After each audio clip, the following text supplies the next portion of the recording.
अस्सलाम वालेकुम दोस्तों। एक बहुत ही बड़ी खबर निकल कर सामने आई दोस्तों कि जैसा कि आपके इल्म में होगा कि राजस्थान के अंदर एक नाइजीरियन शख्स गिरफ़्तार किया गया जिसके पास ना कोई वीज़ा था, ना कोई आधार कार्ड, ना कोई पासपोर्ट, ना कोई टिकट।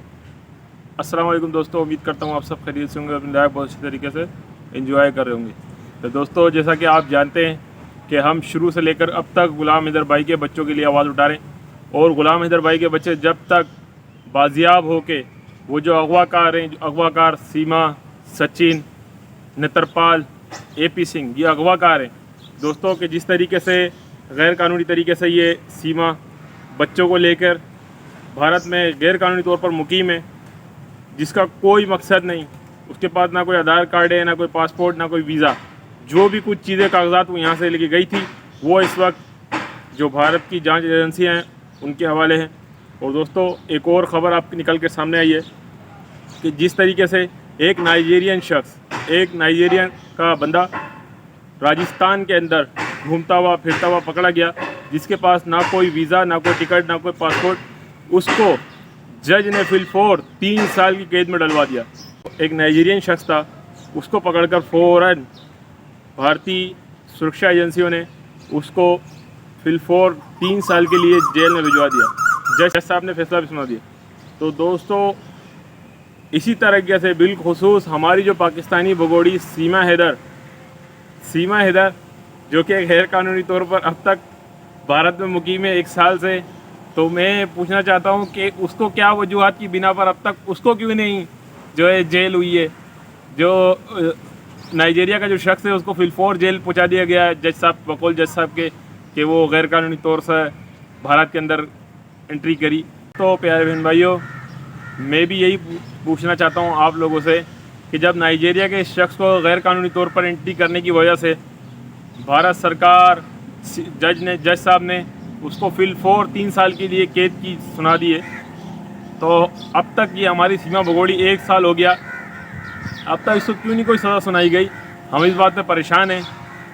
तो उम्मीद करते हैं कि जल्द अज जल्द इसको जेल पहुंचाया जाए और कम से कम 7 साल के लिए इसको जेल होनी चाहिए। मोमिन मलिक सर ने कहा है ना कि 5 साल तो 100% जेल कराऊंगा, मज़ीद 2 साल बढ़ाने की कोशिश है। तो हमारी शुभकामनाएं और दुआएं मोमिन मलिक सर के साथ हैं कि जल्द अज जल्द इस पाकिस्तानी भगोड़ी को जेल की सलाखों के पीछे होना चाहिए।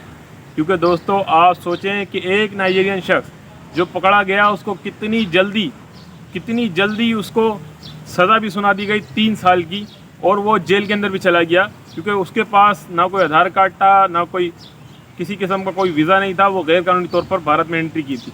तो हमारी पाकिस्तानी भगोड़ी ने भी तो भारत में गैर कानूनी तौर पर एंट्री की है, बल्कि उसने तो 4 बच्चों को लेके जो एंट्री की है। तो दोस्तों, जिस तरीके से ये पाकिस्तानी भगोड़ी भारत के अंदर गैर कानूनी तौर पर एंटर हुई है, इसने न सिर्फ भारत के कानून की धज्जियाँ उड़ाई, बल्कि भारत की जो जांच एजेंसियाँ हैं उनको भी मुश्किलात में डाला।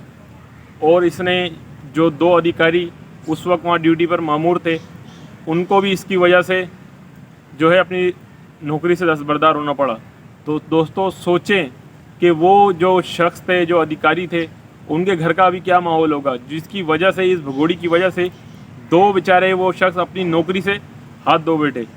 तो दोस्तों, जिस तरीके से ये पाकिस्तानी भगोड़ी एक के बाद एक कारनामा किए जा रही है, एक के बाद एक कारनामा सरअंजाम दे रही है, तो आप इससे क्या उम्मीद रखते हैं कि ये मज़ीद आगे क्या करेगी।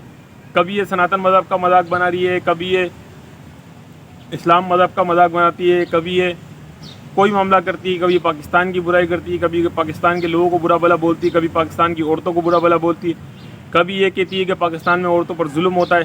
तो दोस्तों, ये जो बोदली जेड अब ये बिल्कुल कायरो की तरह अहमकों वाली बातें करने लगी है। और दोस्तों, प्यारे बहन भाइयों, कहते हैं ना वो मिसाल कि अहमकों की जन्नत यानी कि पागलों की जन्नत में है, तो इस वक्त ये पागलों की जन्नत में ही है, बल्कि ये तो पागल ही हो चुकी है। पागलों की जन्नत में क्या है, क्योंकि अब ये पागल हो चुकी है, क्योंकि अब इसको समझ में नहीं आ रहा। तो इसने क्या किया, बोदली जेड ने जो ज़फ़र बलोच बुगटी, उसको इसने क्या जाहिर कर दिया। देखें, पहले ये जाहिर करती रही तो दोस्तों, पहले ये और इसका जो एपी सिंह भैया है क्या जाहिर करते रहे कि AI एजेंसी के थ्रू पाकिस्तान यूट्यूबर्स के द्वारा ये जो वीडियोज़ हैं, जो ऑडियोज़ हैं, ये बनाई गई हैं, पिक्चर्स बनाई गई हैं। तो अब जब ये मोमिन मलिक सर ने ये ज़फ़र बलोच भुट्टी की जो वीडियो दिखाई हैं, जो तमाम सबूत दिखाएं, तो अब ये इनकार नहीं कर पाई। तो अब ये क्या कहती है? अब ये कहती है कि ज़फ़र बलोच जो है ये ग़ुलाम हैदर का कज़न है। तो प्यारे दोस्तों, प्यारे बहन भाई, मैं आपको बताता चलूँ, जो ज़फ़र हुसैन बलोच है ये भुट्टी ख़ानदान से, और जो ग़ुलाम हैदर भाई है वो जाखरानी बलोच है। और सीमा जो अपने आप को रिंद कहती है, ये रिंद नहीं है, ये अल्लाह जाने क्या है। ये अब एक रिंद कौम को बदनाम कर रही है, रिंद कौम को बदनाम करने का ये कोशिश कर रही है। मैं नहीं मानता ये रिंद कौम है, और ना जाने ये बलोच भी है कि नहीं, अल्लाह जानता है, झूठ बोलती है। मगर दोस्तों देखें, ज़फ़र बलोच का ग़ुलाम हैदर भाई से ना कोई लीक है, ना कोई रब्ता है, ना ग़ुलाम हैदर भाई बज़ाहिर इस बंदे को जानता है। ये तमाम की तमाम जो है झूठ हैं। तो पहले तो ये हमेशा हर बात पे कहती थी AI एजेंसी के थ्रू ये तमाम मामला किए गए हैं, इस पर इल्ज़ाम लगाए गए हैं। तो अब मोमिन मलिक सर ने जब वीडियोस, ऑडियोज़ और जो सबूत दिखाएं, तो अब क्यों नहीं इनकार करते? तो मेरा दोस्तों, प्यारे बहन भाइयों, आपसे ये सवाल है कि आप इसका जवाब मुझे कमेंट में दें कि ये पहले तो AI एजेंसी का नाम लगाती थी, तो आप क्यों इनकार नहीं कर रही? और दोस्तों आखिरी में फिर वही बात अपनी दोहराऊँगा कि जिस तरीके से नाइजीरिया का जो शख्स राजस्थान के अंदर गैरकानूनी तौर पर आने की वजह से अरेस्ट हुआ है, तो प्यारे बहन भाइयों, ये हमारी जो पाकिस्तानी भगोड़ी है, जो कि एक जुर्म करके कानून का उल्लंघन कर रही है, और जिस तरीके से सोशल मीडिया का इस्तेमाल कर रही है, इंतशार फैला रही है, ये अब तक क्यों नहीं गिरफ़्तार हो रही? और इसके साथ साथ सचिन नतरपाल और ये सीमा खुद, प्लस इसके साथ साथ AP सिंह के से भी अब तक क्यों नहीं जांच पड़ताल हो रही? क्योंकि दोस्तों AP सिंह भी मुल्क के ख़िलाफ़, मज़हब के ख़िलाफ़ हमेशा, देखें आपने, आप खुद देखें, इसने पाकिस्तान मुर्दाबाद के भी नारे लगवाए। मगर प्यारे बहन भाइयों, आपने देखा होगा अब तक किसी पाकिस्तानी यूट्यूबर, किसी ने भी इस मामले का जवाब नहीं दिया, क्योंकि हम उसको पढ़ा लिखा इंसान, एक वकील, एक हिंदुस्तानी ही नहीं मानती। क्योंकि जो इस तरीके की बेवकूफ़ाना बातें करता है, आपने देखा होगा दोस्तों, मनोज मस्ताना के चैनल पर भी इसने लास्ट टाइम क्या बात की, इसने कहा कि जैसे इलेक्शन हो जाएंगे हम कश्मीर पाकिस्तान से ले लेंगे। प्यारे बहन भाइयों, हम तो इसको बिल्कुल, दिमागी तवाज़न इसका ठीक नहीं है। हम तो यही मानते हैं कि ये बिल्कुल बेवकूफ़ और पागल आदमी है। AP सिंह जो एक घटिया वकील है, हम इसको ना वकील मानते हैं, ना हम इसको इंसान मानते हैं, हम तो इसको इंसानियत का भी दुश्मन मानते हैं। क्योंकि प्यारे बहन भाइयों, हम इसका जवाब देने जाएंगे तो मामला कुछ और होंगे। हम चाहते ही नहीं है ऐसी कोई बात का जवाब दें।